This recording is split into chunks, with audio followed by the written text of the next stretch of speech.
Politica all the way. Politica all the way. Politica all the way. Ang dami kong kumpare na, I can imagine. na LGBT. Ay, eto na naman tayo.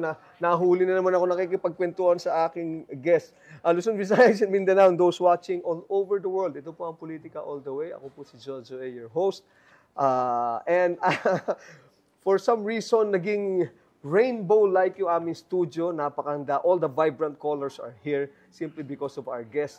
Now, hindi ko alam kung paano ko sa introduce, but siguro pinakamaganda is sugar and spice and everything nice. Yan, that's how you would introduce a girl.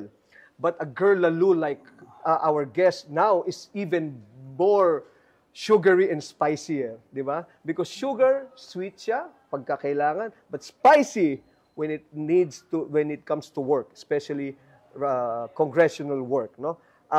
Okay, our guest now is he's from UP Student Council Chair to Congress. He is called Kong Mother Percy. Si Mother Percy. Yan. Our guest, ladies and gentlemen, is the Akbayan Party List House Deputy Minority Leader, Representative Congressman Percy Sendanya. Percy, Kong. Hello. Kong Mother. Maraming salamat. Thank you for having me. Thank you. Alam mo, sabi ko nga kanina off-air, baka nakakontribute ka sa pagiging bakla ko. Ganun ba? Oo, kasi ano ko nun parang Wednesday group and Thursday group fan. Oo, So yan yung okay. dalawang araw na nanonood ako na That's Entertainment. Oh, okay. Feeling ko very formative nung panahon na yan. Baka naging crush kita when I was younger. So thank you for making that very important political contribution to my life and to the life of Akbayan. Ganun, napakagat labi tuloy ako, Kong. Pero hindi ako sure kung ikaw ang crush ko o kapatid mo, ha? Di ako na lang, para mas maganda sige, naman. sige, Parang, okay. bigay mo na sa akin yun, Kong. Ikaw na ang crush ko. Oo, di ba? Kasi bigger than life personality. Oh, well, thank you, Naalala ko thank yung you. shoulder pads mo with your black blazer nung araw, yes. Naalala mo pa pala yun? Pero you dance really well, ha, during that time. Oh, yes. Ano kami, Kong, yung grupo. Alam mo, napunta tuloy sa akin. Mahirap talaga, basta ganito kagaling ang guest mo rin, no? Kung saan tayo napupunta. Let's talk about you muna, Kong. Although talagang, yes, we had the dance group then. So, Inaabangan ko kayo pag... There was a time, every anniversary lang ng That's may contest ang production number. Yes. Pero at a certain point, parang naging weekly, no? So, yes, naging inaabangan weekly ko na. kayo Oo. That was just about the time that I told Kuya Germs na we transferred. I transferred to the Saturday thing to oversee everything for him, no? Para masaya yun. Parang you were the master of ceremonies for the Saturday edition. Yes, oo. Inabot mo pala talaga yan. Oo, na-age reveal po tayo ngayon on national TV. No, it's so refreshing to have you, Kong, kasi one, you are a staunch supporter and the one who stands up for the LGBT community. In a right way, no, Yes. and I kudos to you for that, no. Thank you. I'm all support for you with that, and especially now with the works in Congress, naman, you're also very feisty. You know, there's some, like ko sinasabi, ilan lang yung merong charm in their feistiness, and I regard you as one also.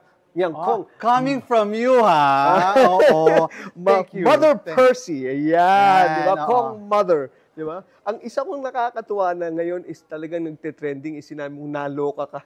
Ikay naloka sa 2026 budget. Yes. So, nung dumating sa Congress yung budget, sinilip ko yung summary. Tapos makita ko yung chunk, sabi ko, nakakaloka naman ito. Talaga namang nung makita ko yung difference between the budget for public works and health, naloka ang Becky. Ang layo, nahiya naman ang budget ng health sa budget ng public works. Halos triple compared to the health budget. Kasi di ba, halimbawa, when the flood controls fail, pagpalpak ang ating system ng pag-manage ng impact ng climate change, babaha, malilepto ang mga tao, pupunta sa public health hospitals. Yung public hospitals, hindi kaya i-accommodate kasi kulang ng budget, kulang ng equipment. So, nalepto ka na, naklepto ka pa. Nalepto ka na, naklepto ka pa. Correct. Nakuha na yung budget lahat para doon sa Yes. Okay. Pero dapat yan, di ba pinag-uusapan muna yan, Kong, before everything else is yung bago dadalhin for BICAM.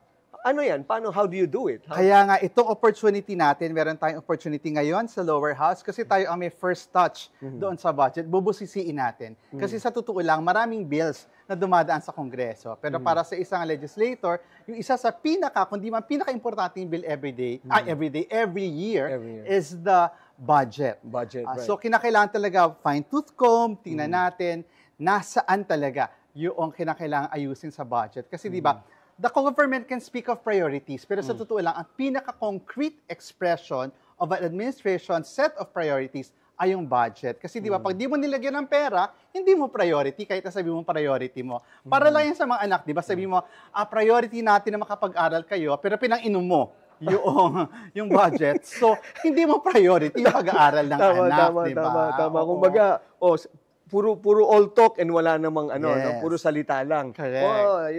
Yun din yung sinasabi ko. Yan ang maganda, at least napapansin nyo agad dyan, Kong. Which is, Mother Kong, ang maganda dyan is you came from Congress prior as a staff of I the began Chief of as a Staff. staff. Naalala ko, inabutan ko pa dati yung mga sinaunang. Pasensya na po sa mga colleagues ko sa Akbayan. Mga sinaunang Akbayan representatives. Eta Rosales, Kakabag. Then later on, I became a part of the team of Senator Risa Ontiveros when she was Representative Risa Ontiveros. So ako yung naging chief of staff niya during her last term in Congress before she ran for the Senate. Before she ran for the Senate. Hindi ka na nagtuloy ng why did you not pursue the After that, I became her campaign manager for the first run for the Senate in 2010 and 2013. Tapos after nun, I got appointed to the executive. I became commissioner of the National Youth Commission. Under whose president yan? Under the presidency of Pinoy. Okay. And then I served for another year under the term of Duterte kasi nga fixed term kami noon sa NYC. Hindi ka. So nag-crossover ka. At saka binakiusapan din ako ng kaibigan natin, si Chair I. Sigera, NYC Chair during that time na tulungan na buuin at tapusin yung Philippine Youth Development Plan before I stepped down. Galing. So you've had an extensive talagang run and know-how, ins and outs of both the executive and the also legislative branch. Up to a certain extent, I can say that. Nako. Tapos may konting state din tayo sa local. Kasi ako matatandaan ng mga kababayan natin, when we ran for party list noong 2022, first runner-up yung Akbayan. So, First runner-up. Oo. So, kung 57 yung pasok, 58 kami, ganyan. So, dahil hindi nakaupo, I joined the team of now Mayor Joy Belmonte as a consultant of the QC government for the gender and development programming of the city. How is it now pala with our LGBTQ community? Are you satisfied with what's happening? I mean, the acceptance of it all and the support of everyone, or maybe some are maybe getting overboard with it. Kasi yung iba kasi parang nagkakaroon ng, ito yung mga nasusundan ko lang, no? Certain degree of entitlement. It's no longer equality and acceptance, wala na yung pero now it's entitlement. Well, we have a long way to go. No? So some people would say, accepted na kayo. Pero when you speak to young people coming out, hindi pa rin sila matanggap ng kanilang pamilya o sa kanilang trabaho o sa kanilang eskwela. They still experience stigma and discrimination. I understand naman yung sinasabi mo na parang may entitlement. Kasi even within the community, nag-uusap, di ba? At kadalasan intergenerational. Yung mga bagets at saka yung mga mas veteran natin na mga mothers in the community.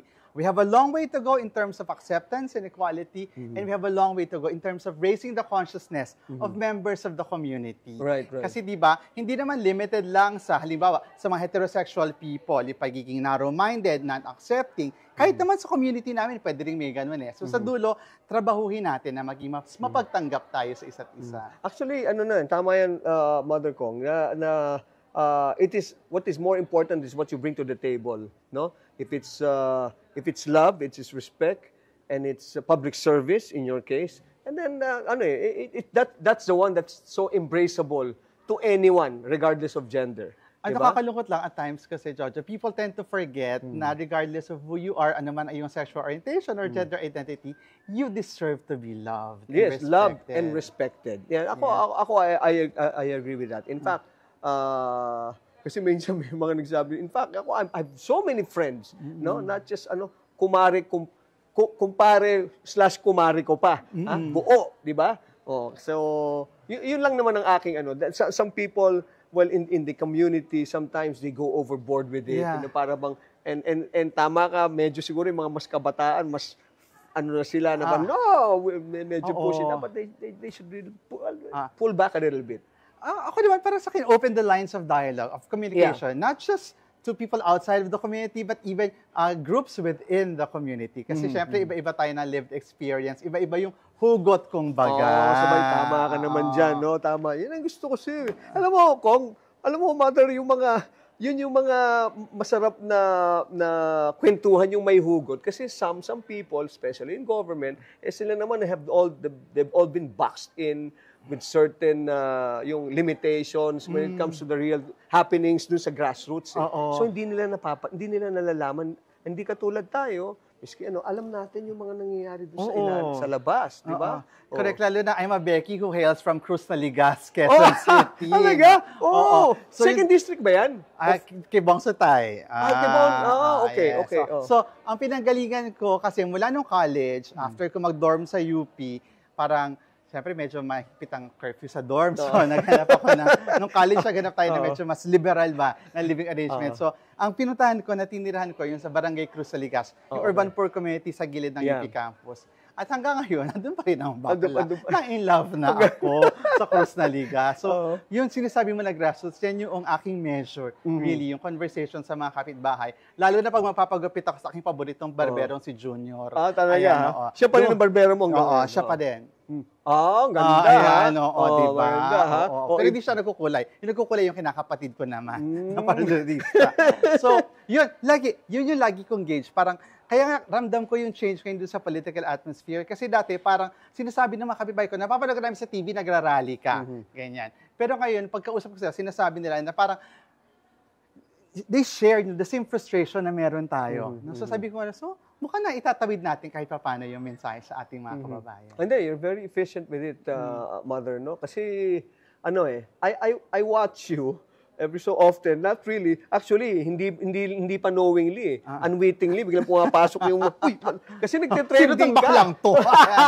Nagte-trending ka eh. But you make sense, you know? Yun ang maganda, yun lang yung sinasabi ko eh. Sometimes, it takes one who is enough na wala, no cares in the world na, ito lang yan eh. You have to accept it, ito talaga eh. Regardless of sex or gender, ito talaga eh. Kasi yung iba, ang maganda is you don't play politics. I think that the way you say it is, tamaan and what it is. Di ba? Pero kasi sa dulotin ko, ay nanggagaling doon sa bias ko. Kasi yung bias ko talaga, I come from a party that really represents and gives a platform to marginalized groups and marginalized movements. So, malinaw sa akin saan yung bias. At yung bias na yun ay kapag alam natin na naaagrabyado sila, sino man tamaan, kailangan nating manindigan. That's right. Politica all the way. Politica all the way. Politica all the way. Have you talked to the President about issues of the day?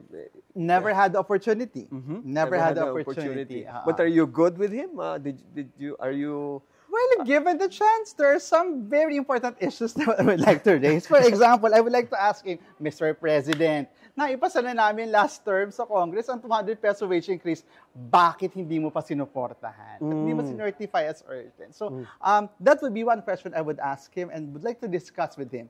Saan nagagaling yung reservation niya? Kasi kailangan natin ng political will of the executive for us to pass itong, Diyos ko, tagal na naghintay ng mga kababayan nating manggagawa ng significant na wage increase. Ito na sana yung salbabida, nalulunod na sila eh. So ito na yung salbabida, pinagkait pa natin. So I would ask the President that question. Well, basta ganyan, dapat ba i-refile ba natin yan? Na-refile na natin ito. And hopefully, dahil pumasa na siya sa third reading, mabilis na yung committee process. Pero nonetheless, we need of course, the buy-in of the executive. Kasi maliban sa sila ang mag-i-implement, meron silang kakayahan na i-veto ito kung hindi sila nag-agree. So I hope that between now and end of the year, we get the President to certify as urgent itong ating 200 peso wage hike.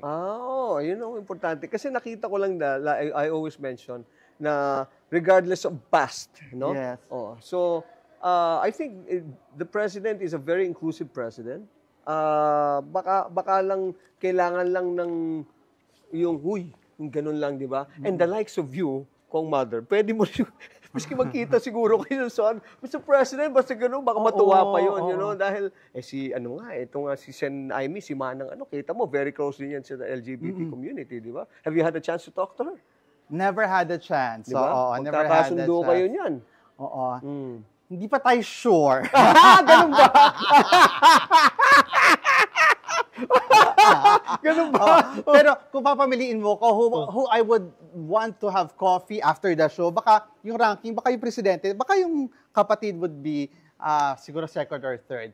In terms of kung yun yung nasa menu na pagpipilian ko. Pero at this point, we would like to engage the executive to really, take on itong mga issues ng mga nasa basic sectors, second half na nung term, at ito na yung chance niya to make a difference in the lives of people. Exactly. Kaya nga medyo nabitin ako nung SONA. So while I appreciate the President's stance on the West Philippine Sea, itong expose niya sa flood control sa dulo, ano yung gagawin natin para maibsan ang kahirapan ng ating kababayan? Oo nga.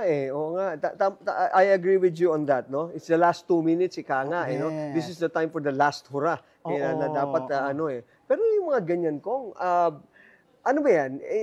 What needs to be done? What needs to be readily and addressed agad na dapat para maramdaman mga kababayan natin? Sige, unang-una, kinakailangan ng suporta ng ating mga kapatid na magagawa. By, of course, allowing them to have the wage that they deserve. Hindi pa ito yung living wage, ito pa lang yung parang sabi ko nga, salbabida.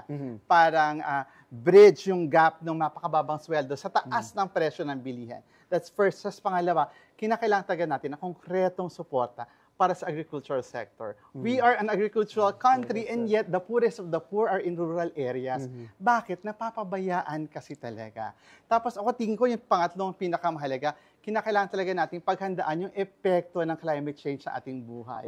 Kasi sa ngayon, bumaha, umulan ng malakas na didisrupt yung ekonomiya, yung mga mahihirap lalo humihirap, yung mga nagtatrabaho hindi makatrabaho kasi hindi makatawid ng baha. So, isang bagyo, 2 bagyo magkasunod, grabe yung hatak pababa doon sa income ng ating mga kababayan. Tapos yung pang-apat, ito na yung huli dito, tingin ko kinakailangan talaga mag-invest seriously in social services. We need to improve yung education system. May education crisis tayo ngayon. Napakababa nung level, nung comprehension, math skills ng ating mga kabataan. So kung inisip mo, kung ito yung magiging productive citizens in the future, paano yun kung ngayon palang hirap magbasa, hirap mag-arithmetic? So and at the same time, improve yung another dimension of social service, yung health. Kaya ako naloka na mababa ang budget ng health. Oo nga, kailangan yun. Kasi especially yung mga yung mga pag nagkaroon ng nagkasakit, pupunta doon, wala naman silang ibibigay. Medicines, medical services. O kaya naman, nanghihina ka na, may sakit ka, naghahanap ka pa ng kakatuking congressman, nahihinga naman ng guarantee letter. That's right, that's right. Na para bang namamalimos yung mga kababayan natin. So even health, nagagamit siya for patronage politics. So, sana ayusin talaga, i-overhaul yung health system. Kasi meron namang resources. Caring nga na i-triple yung budget ng ng public works. Ano ba naman yung mag-invest ka sa human resource mo, doon sa iyong human development? Pwede pa naman yung budget na yan, di ba? Yes. Mother ko. May diba? opportunity pa tayo. Yes, from the from the infrastructure to the medical needs, di ba? Yes, and even education. Kinakailangan investan, Kasi grabe yung challenge sa kinakaharap ni Secretary Angara ngayon doon sa DepEd. Actually, yun nga yung ponderable ko for me. Ever since, miskin nung time natin nung araw pa, di ba lagi natin pinagtatawanan? That was 5 years ago, ha? Kwentuhan lang naman 3 mo na lang. Sige. Especially in traffic, no? But katulad niyan, di ba, laging merong daan, bubutasin, aayusin, di ba? Hindi na ba natin talagang, where does it end? Sabi ko ang ganun, kung merong perfect metaphor for governance in the Philippines, ito yung paano natin ginagawa yung kalsada natin. Di ba? Bubutasin ngayon, kasi daw lalagyan ng drainage. Okay, sementohin. And then afterwards, bubutasin kasi daw mag-i-instilla ng linya ng tubig. Tapos mamaya, bubutasin ulit kasi daw papalitan ng cover instead daw na semento, lalagyan ng asfalto. So, you can see how we lack oversight, planning, foresighting. Kasama dito yung paano natin tinitingnan yung paggugobyerno na hindi short-term, kundi long-term. That's right. So, we do not plan for the long-term. Laging ito, short-term. Pero it's about time na lawakan natin yung perspective in terms of governance. How can we plan for development? Kasi pagka ganyan, bubutasin, tatakpan, band-aid solutions lang. Hindi talaga tayo makakasabay dun sa mga economies na umaangat na around the region. Oo nga, kasi if you remember, 3 years ago, That times 10. we were top notch tayo. Yes, there was a time. There was a time. In Asia di ba? Tayo nangunguna. Even in miski, pero now tumataas na yung GDP natin. Yes, oo. Pero I feel you, naalala ko dati sinasabi na, di ba, when it comes to, say, yung pinaka natin, staple food, rice. Yes. Number 1 tayo sa rice production, nasa Nagtuturo ating pa nga know-how tayo at sa iba. technology. Oo. Pero ngayon, nag-i-import tayo ng rice. Oo At nga ang mahal ng bigas sa ating bansa. I do not know if my information is correct, no? It's precise. Pero alam ko ang Vietnam, tayo lang nagturo sa kanilang Nag-aral sila sa IRI. Sa IRI, yung Oo, International Rice Research Institute. sa Los Tama, Baños, di ba? yes. And now, tayo nang kasi of late, nakita ko sa news, we're importing rice from Vietnam. Correct. The very same people that we educated, that they learned from us how to do it, now we're importing from them. So baka yung pagkakaiba ay yung governance nga. Mukhang napakahalaga ng good governance. Na sa ganon ay, hindi mo lang ma-meet yung development goals, kundi maiangat mo rin yung buhay ng ating mga kababayan. Kasi pagka ganito ng gaganito, darating yung panahon, baka hindi na magsasaka talaga ang ating mga kababayan. Kasi, di ba, tumatanda na nga yung population, walang successor generation dahil sa hirap ng buhay, tapos, grabe pa yung impact ng climate change, wala pang suporta ng gobyerno, baka pagdating ng panahon, 100% importation na tayo padating sa bigas. Or baka yung ating mga magsasaka maging mga real estate developers na rin. Hindi kaya?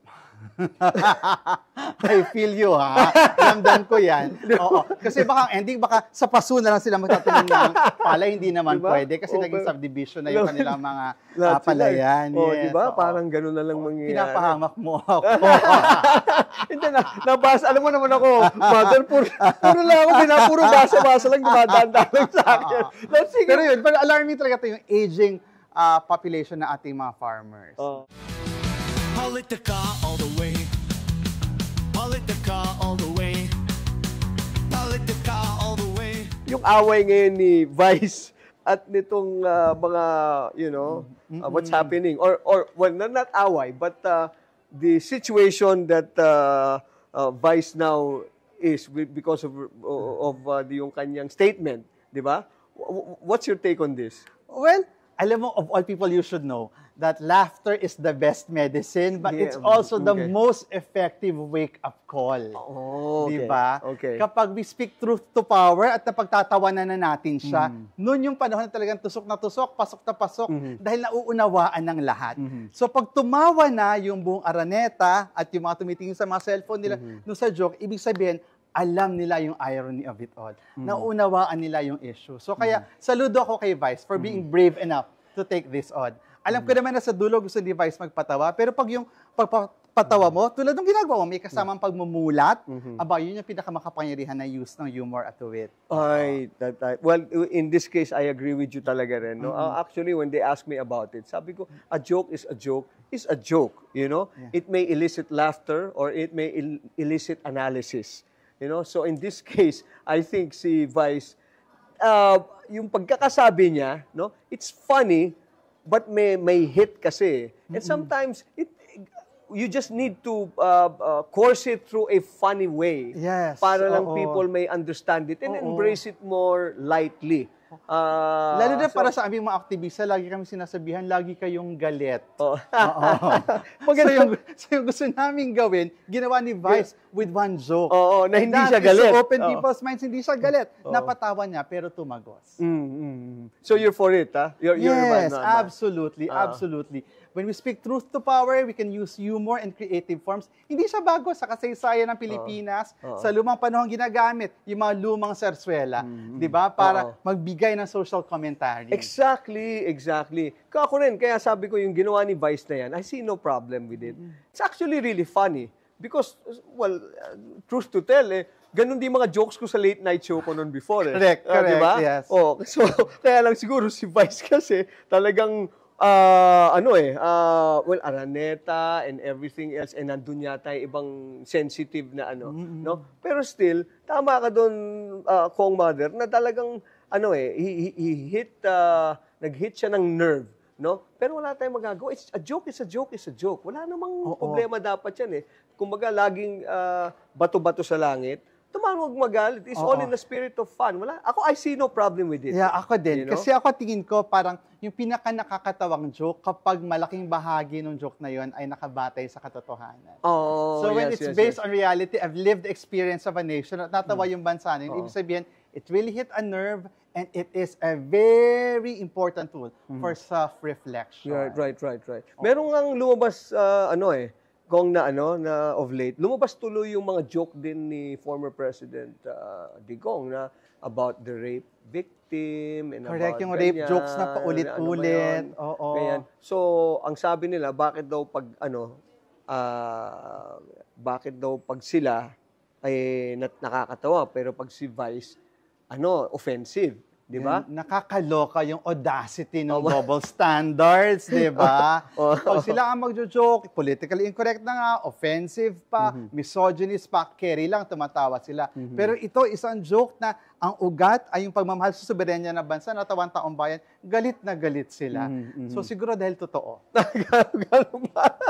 Hindi, kasi sabi daw nila, matanda na nga si FPRD, bakit naman ganyan? Naandun pa, baka raw anytime could be kicking the bucket. Ganun ba raw? Adding insult to injury. Yun naman ang contention ng iba kung bakit daw, Sa dulo naman, ngayon nagde-demand sila ng humanity doon sa mga tao. Pero samantalang sila nasa kapangyarihan, ang dami mga taong tinanggalan nila ng humanity. Yun ang well, have you talked to Vice about it? I'm sure Nag-tweet ako, nag-message ako, di ko alam kung nabasa ni Meme Vice. Pero yun nga, gusto ko sabihin na, Meme Vice, bonggang-bongga ka. Salamat for using your platform to call attention to this issue. Kasi ang tagal lang tinatrabaho ng akbayan at saka nung ating coalition, yung issue ng West Philippine Sea. Ginawa na namin lahat. Nakatatlong balik na kami sa West Philippine Sea. Naharang na kami ng Chinese Navy at Chinese Coast Guard. Pero ito na yata yung pinakamalaking platform na binigay for this issue. And it all started with a joke. Oo nga eh.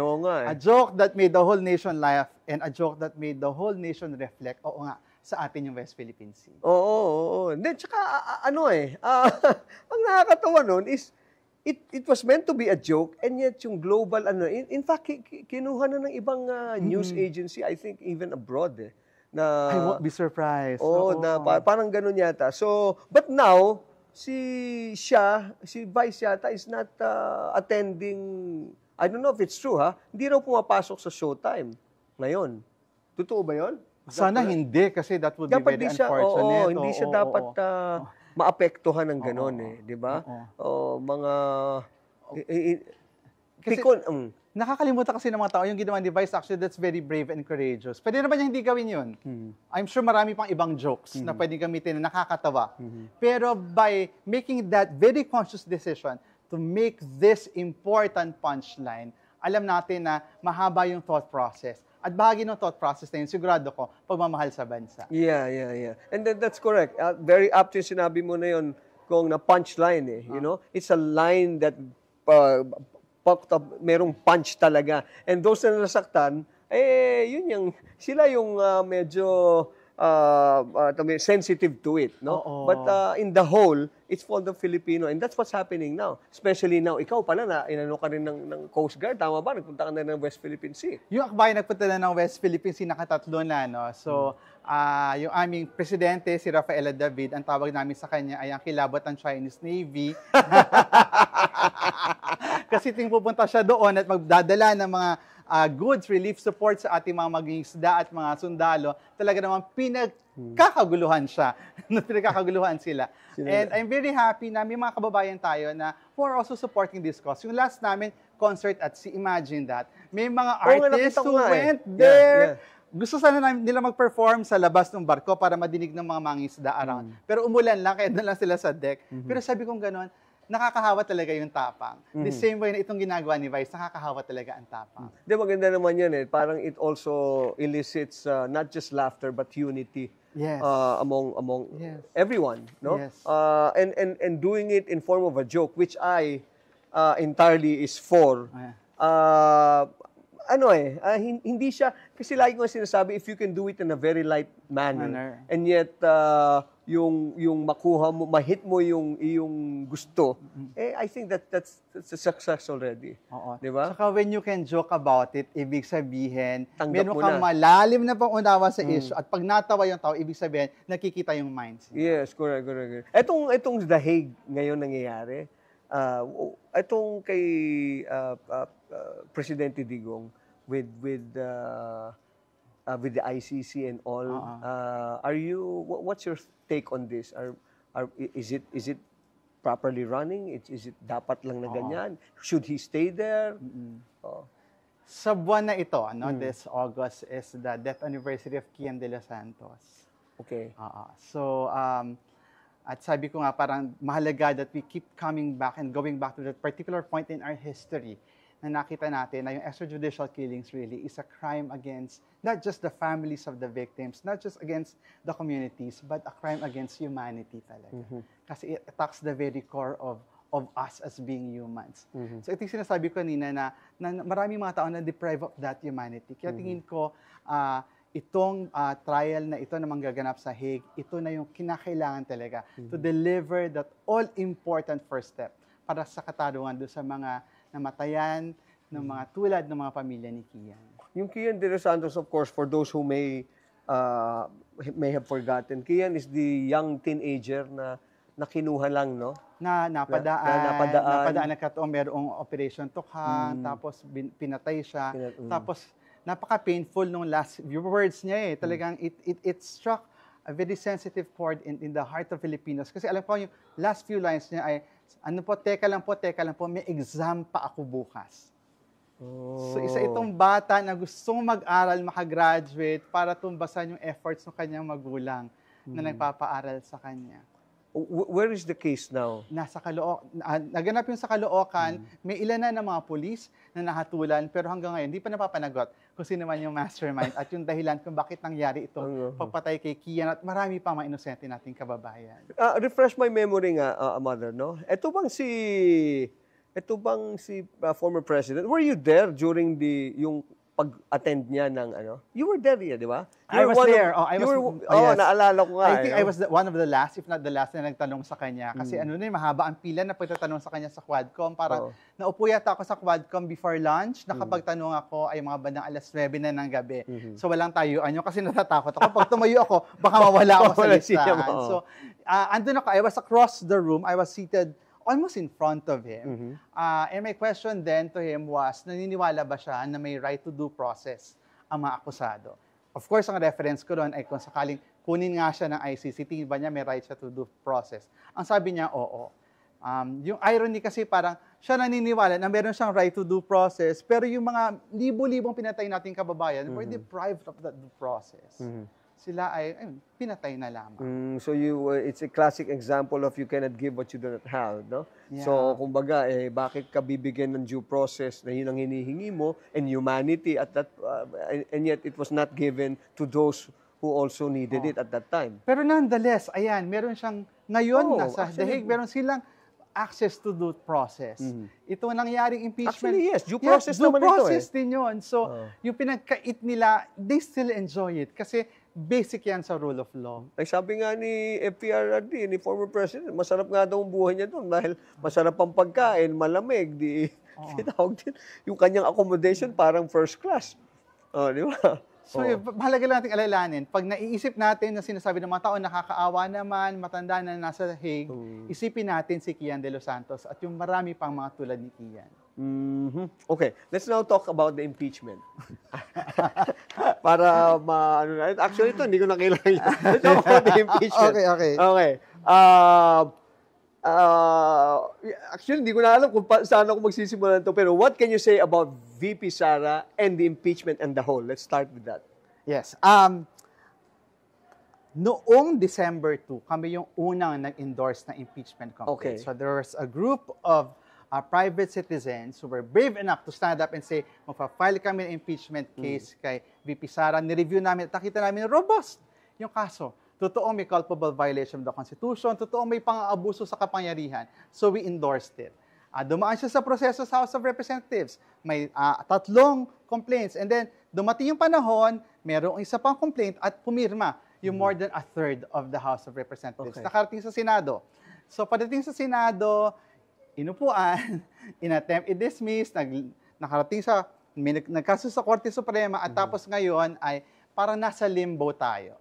Kasi it was archived or laid on the table doon sa Senate. No? Kasi, pero nangyari yon kahit wala pa yung final decision ng Supreme Court. Kasi kahit na merong decision yung Supreme Court, nag-motion for reconsideration pa rin kami. Ibig sabihin, hindi pa nare-render yung final decision. And yet, the Senate made already the decision na To archive it. So, parang de facto dismissal. So, sobrang nalulungkot tayo. Kasi, tingin ko talaga, the Senate failed not just the people, but it failed in upholding its constitutional duty. Kasi talagang sila ang ultimate arbiter pagdating sa impeachment. So, hindi nila ginawa yung trabaho nila na magkaroon ng trial. Deserve ng taong bayan marinig yung mga ebidensya. Tsaka parang tingin ko yata, parang it's a disservice naman to, it's demeaning on the part of the Senate. Parang, eto lang tingin ko lang, no, na para sabihin sa House of Representatives, who, if I may say, are not just sila 24 great minds. Kayo supposed to be 200 plus great minds to actually decide now, let's do this against 24 na. Okay, check and balances yan. No? Pero para bang, hindi yata pinag-aralan masyado. Parang ganun, parang lumabas di ba? Na, kaya binalik sa inyo, pag-aralan nyo muna ulit or something like that. Medyo, violative ng interparliamentary courtesy at the very least. At the very least, if I want to be diplomatic about it. Pero at the same time, tingin ko talagang betrayal siya nung tiwala ng taong bayan sa Senado. More than the parliamentary procedures. Betrayal talaga. Betrayal talaga siya nung tiwala ng taong bayan. Kasi malinaw sabi ng mayore ng Pilipino, gusto naming marinig yung trial. Gusto naming litisin ninyo kasi gusto naming marinig kung totoo ba o hindi. At both sides, whether you're for or against the Vice President, gusto ng trial. Right. Kasi gusto lang marinig yung katotohanan. It's a great disservice to the truth. Even si VP Sara, sabi niya, sige, let's do it. In fact, ginamit niya pa nga niya, bloodbath. Di ba? Which I'm hoping is not literal, no? Given the record of their family, sana hindi. Ganun ba? So, di ba? So, yun ang gusto niyang mangyari. So, I think she's also up for it, di ba? Parang she's up for the challenge of bringing out the truth. Di ba? Parang malaman niya. Nagtataka lang ako, yun lang talaga, yung forthwith na word is actually the key word there na dapat immediately ginawa regardless. Siguro, hininto na lang ng Supreme Court kung... Baka nga kailang i-review yung mga dictionary, baka nagbago na yung ibig sabihin. So medyo marami-rami tayong mga dictionary na kinakailang revisahin dahil sa bagong definition na ginawa ng Senado na pinaikot-ikot nila yung forthwith. So nakakahiya naman sa forthwith, nakakaloka. Mother, yung merong lumalabas na meme na na si Senate President Cheese at the time banked on the word forthwith also with a certain impeachment. I do not know who then was to be impeached or parang ganun. No? So sabi nila it's really political or ano ba yan? Do you see anong iyong foresight dito sa forthwith na to na hindi natuloy? What do you think? The other day, there was a colleague of mine in the House of Reps na nag-deliver ng privilege speech about forthwith and how we need perhaps to change the wording of the Constitution do sa forthwith at gamitin niya mas accessible na language na immediately or kung ikaw ay gusto mo abbreviation, ASAP, ganyan. Pero sa dulo, tingin ko parang it's not about changing that particular passage. It's about the self-interest of those who are in positions of power. Kasi nakita natin how a very what some may consider an exotic word, pero easily Googleable, easily pwede mo i-access sa diksyonaryo, na balibaliktad yung kahulugan. So talaga makita natin how people would go the extra mile para baliktarin talaga yung rule of law at katotohanan in favor of their patron. Classic example yata yan, Mother, ng sinasabi nilang kung gusto maraming paraan, kung ayaw maraming dahilan. Diba? Parang gusto kang dugtungan dun Kung gusto maraming paraan, kung ayaw maraming dahilan, pero merong forthwith. Pwede. Politica all the way. Politica all the way. Politica all the way. with the advent of all this, ito natin, kung itong technology, may TikTok ka ba? Do you do the TikTok, the Facebook, yung mga Instagram? Ay, Ikaw ba? meron akong ginagawa na regular thing every week. Ito yung ating yan? Gay Lingo of Gay the week. Lingo? Really? Oo, ayan. So, Oh, depende okay. din sa ating issue of the week, meron tayong Gay Lingo of the week. Siyempre, di natutuwa yung mga kapatid ko sa community kasi sabi nila, you're telling the Philippines about our little secrets, no? So, halimbawa, this week ang ating Gay Lingo of the week ay laps. Laps. Laps, which means pagkain, food. Ayan. Dahil lafang. Lafang, yes. See? Kita mo, ha? Oh my Medyo- God. I understand. Gay Lingo. Maybe Yes, I'm... tumataas sa ating Gay Lingo literacy. Lapang, laps. Kasi nga, itong si Baby Ruth Villarama, meron siyang pelikula, yung documentary na Food Delivery. Food delivery. Documenting yung pagdadala ng pagkain at supply sa mga tao na nasa frontlines natin sa West Philippine Sea. So, dahil nasa ba yun sa screening namin sa house, sabi ko gano'n, ang ating Gay Lingo of the week ay laps. Lafang. Lafang. Ayan, Tama. ayan. Good. Or pwede rin kasi, pagka sa West Philippine Sea, nagkabanggaan at lumubog, laps ang gagawin na. May ilang laps yan. Yes, pwede. Diba? Bago Pwede. sila makarating sa Pwede, ilang laps yan. Diba? Hindi sila... Pwede rin ang Gay Lingo of the week natin, pa nagkabanggaan sila, parehong Chinese vessels, deserve. Tama. Because karma is digital. Oo, Yeah. tama. Ang galing din. No? Oo. Pwede pala tayong gumawa ng ganyan. Oo. O pagbalik ng late night show ko, which is going to be happening very soon, Oh, gagawa ako looking ng forward Gay to Lingo. that. Oo, Ayan, magbabalik ka doon, ikaw ang tapos ikaw ang Gay Lingo of the week of Sige, the month. gagawa ko na siya ng acronym GLOW, Gay Lingo of the Week. Uy, maganda yan. diba? Gay Lingo of the week. Glow. Tama. yes. Tapos, pagpasok mo, nag-glow kang gano'n, no? And now, for a glow, let's go. Kailan marami akong bashers. Baka hindi mo kailangan additional bashers. Hindi, meron naman akong tawag ngayon dyan, Kong. Ang tawag ko dyan para huminto kayo, bash top. I love it. Diba? Oo. Pwede mong gamitin ngayon yan. Oo. Ikaw na bago yung bash top. Oo nga. Diba? Oo. Kaya, maganda ang bash top. para huminto na kayo ng Let's go. Speaking of bashing, tingnan ko na. Meron kami dito na, mother, meron kami ditong what we call the IQ, the Internet Queries and Questions. Okay, I'll have you, read it para ikaw na rin ang mag-react. Okay? From Jacinta Catalbas. Ayan. Si Jacinta Catalbas, sabi niya, thanks Congressman Percy Sendanya. We appreciate and salute your concern and care for seniors like us. God bless you po. Ayan. Kita mo nun. Thank you, Jacinta. Okay. Jacinta, maraming salamat. Siguro baka nabasa ni Jacinta that we filed the anti-elder abuse bill. Uy, tama yun. Kasi nakita natin, napakadami ng mga seniors natin na inaabuso. No? At sa ngayon, parang aggravating circumstance lang siya. Halimbawa, physical assault.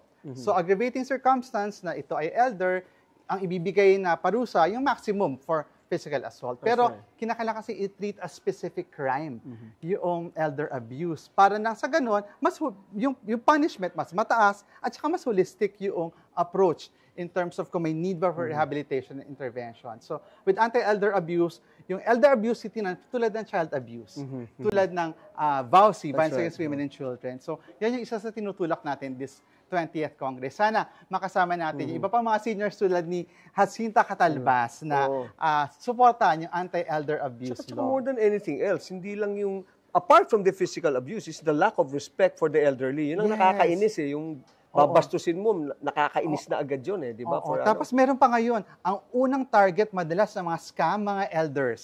Di ba yung kanilang pinaghirapan all their life na ipunin for their retirement, madaling nakukuha ng mga scammers. Kasama yun, sa elder abuse, yung financial abuse. Good. Mamabuhay ka ko. Okay, ito naman, from Sunny Plariza. Ayan. We will always be with you, Kong. Percy, akbayan ka namin. Uy, Akbayan akbayan din ka po na. natin kayo. Kasi Wow. sabi nga po natin, pag mahal mo, akbayan mo. Pero dapat with consent. Ganun ba? Bakit? May magagalit ba? Baka kasi minsan, mga akbay ka lang bigla. Kasi sabi ng akbayan So dapat with consent. Ayan. Okay, ito from Rodel Sevilla. Ayan. Dapat? Dapat mo atupagin ang pumuna ng budget na gawa-gawa din ng mga kasamahan mo sa Kongreso, wag yung puro impeachment. Ayan. Okay. Ano naman po, kaya naman po natin mag-multitask. No? So, Okay. kaya nating busisiin ang budget, gumawa ng mga batas tulad ng anti-elder abuse, at saka trabahuhin yung impeachment. Kasi po, bilang isang kongresista, marami tayong functions. At yung functions na yun dapat, hindi tayo pumipili lang ng isa, ginagawa natin dapat lahat. Ito, last but not the least, itong kay Nile, ikaw mag-ano nito para maliwanagan siya. Ikaw na rin bumasa ako. Ganyan ang ating ano. Okay. Si Nile o Sydney? Ah. Just wondering, this guy always sa front page naman news. Is he relevant? Anong naitulong nito sa bansa? Please enlighten me. Okay. Oo. Sige. Sige po. Gusto ko munang balikan yung naging karanasan ko in the previous Congress, 19th Congress. So, final natin yung impeachment. People would feel na yun lang ang ginagawa natin. Pero hindi lang po yun. Ang dami pa natin ginawang mga panukalang batas. Kasama dyan yung Kian Bill. Para hindi na maulit yung madugong drug war. Kasama natin ginawa na itaas ang wage hike. In fact, naipasa natin sa lower house ang 200 peso wage hike. Kasamang nilalabanan natin yung ENDO. Kasi marami sa mga kababayan natin ngayon, nasa mga trabaho na after 6 months, wala uli, maghahanap ng panibago. Another start. Simula uli mula sa baba. So, para kay Nile, marami tayong ginagawa. Pwede niya makita sa Congress website yung mga batas na ginagawa natin ngayon. Hindi, bukod ba doon, Nile, yung things that you do, apart from the legislative work, no? I know I'm privy also to you going out and going down and not just talking to them, but reaching out and providing to the best of your ability according to the resources at hand. No, I know that naman. No? Yes, so meron naman tayong mga initiatives para tulungan yung mga kapatid natin, lalo na yung mga nasa marginalized sectors. Kasi yung Akbayan, it's a party of mass movement. So, partido kami ng mga manggagawa, magsasaka, maralitang tagalunsod, kababaihan, at syempre mga young people in LGBTQ. So, marami tayong ginagawa. So, huwag mag-alala si Niles, sulit na sulit yung pinapasweldo sa atin ng taong bayan. Parang may hugot din yung sulit na. Parang may sinasabi mo yung iba hindi sulit. Okay, what is the favorite song of Kong Percy? Yan. If you were to sing now, yan. One of my favorite musicians and composers and singers si Bayang Barrios. Bayang Barrios. Yes, Bayang Barrios. Anong song niya? Sige lang. Sige. Yung paborito ka ni Bayang Barrios ay yung Hari Nawa.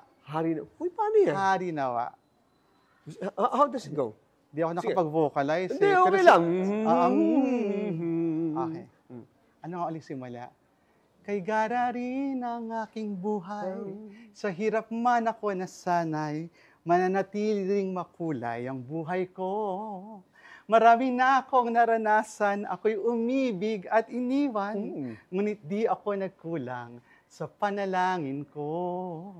Sa sinag ng araw, ang buhay, maaninag ang pag-asa sa daloy ng dagat, mamunga ang pag-ibig at payapa, ihatid sana ng hangin ang aking panalangin.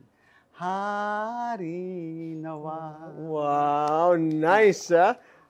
Ang kanta ko naman sa'yo, alam mong ano? Ano? Beautiful girl, Ay! however you are, Kaya, I know that I wanna. may You pelikula have yan. opened the door. Ha? May pelikula yan Ano? noong araw. Yung Beautiful Girl. Beautiful it was a Girl, movie, yeah. oo. Kaya. Yun naman ang kanta ko sa'yo. Maraming Oh, salamat. Thank you. Madalas pag sa Miss Gay, yan ang tugtog sa evening gown competition. Ganun ba? Beautiful Girl. Oh. So, matik na ako maglakad. Ng pasarela. Okay, last question. Did you ever join any? Hindi. Pero nung college, I did drag for a time. No? So, naalala ko yung aking, my last drag number was Vanessa Williams' Save the Best for Last. At huwag mo sa akin ipapakanta. Hindi, pwede. Sige. Ano nga yun? Paano?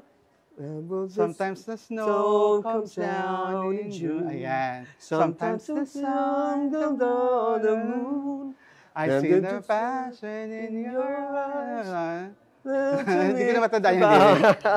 Kong Percy, maraming salamat for being with me today dito sa aming Politika All the Way. I learned so much. And then maybe we can come back. Yes, magdadala ko -1 next time. Dala ko -1. Miski -10 para marami. Ang luma ng -1. Okay, Kong Percy sa ating pong Politika All the Way. Maraming salamat at mabuhay po kayo. Thank you for having me. Politica all the way. Ay, maraming salamat muli. Beautiful girl, Kong Percy. Okay, anyway, on a serious note, just a little bit of recap. Ang sabi po ng ating guest, ang impeachment daw po should continue. Dapat po daw ito ay matuloy for both pro and anti-Duterte because this impeachment is for the truth to come out. Number 2, sabi niya, nakakaloka ang budget for 2026 because mas malaki daw po ang para sa infra. Dapat daw yan ay dapat daw po pagbiin ng pansin ang health and education also, no? Kaya siya naloka dahil yan daw po ay simula ng korupsyon. And then number 3, wake up call daw yung kay Vice. It is in a form of a joke but the joke is well-meaning. So mas malalim-lalim po yun, no? So he is very thankful to Vice for doing that. Now, and last but not the least, ang sabi niya po, ang most important na sinabi niya is, ako ang kanyang childhood crush. At dyan po nagtatapos. Ang politika all the way, lagi nating tatandaan, diskusyon po, hindi po away opinion, hindi personalan. This is Jojo A. Lagi nagsabing, peace and love. Politica all the way. Politica all the way.